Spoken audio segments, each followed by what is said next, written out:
आज या ठिकाणी आपत्ती व्यवस्थापनाची जे टीम आली यवतमाळवरून, त्यांनी अतिशय प्रिव्हेंटिव्ह ॲक्शन काय घेतली पाहिजे, एखादी दुर्घटना न व्हावी यासाठी काय उपाययोजना केल्या पाहिजे या संदर्भामध्ये अतिशय चांगली अशी माहिती दिली. आपण जेव्हा रस्त्याने जात असतो त्यावेळेस आपण काय सुरक्षा घेतली पाहिजे. सध्या आता पावसाळ्याचे दिवस आहे, या पावसाळ्यामध्ये कुठले कुठले अपघात होतात, त्या अपघातापासून आपण कसे वाचले पाहिजे.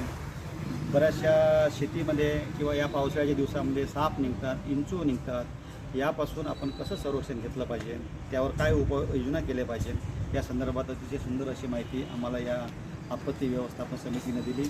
यासोबतच रोडचे ॲक्सिडेंट असो, आगीपासून संरक्षण असो, या संदर्भातही अतिशय मोलाचं असं मार्गदर्शन केलं आणि आम्हाला जे माहिती भेटली ते माहिती आम्ही इतरांपर्यंत पोहोचण्याचा प्रयत्न करणार आहोत आणि जास्तीत जास्त जनजागृती करायचा आम्ही प्रयत्न करणार आहोत. पुन्हा एकदा मी आपत्ती व्यवस्थापनाचे मनापासून आभार व्यक्त करतो.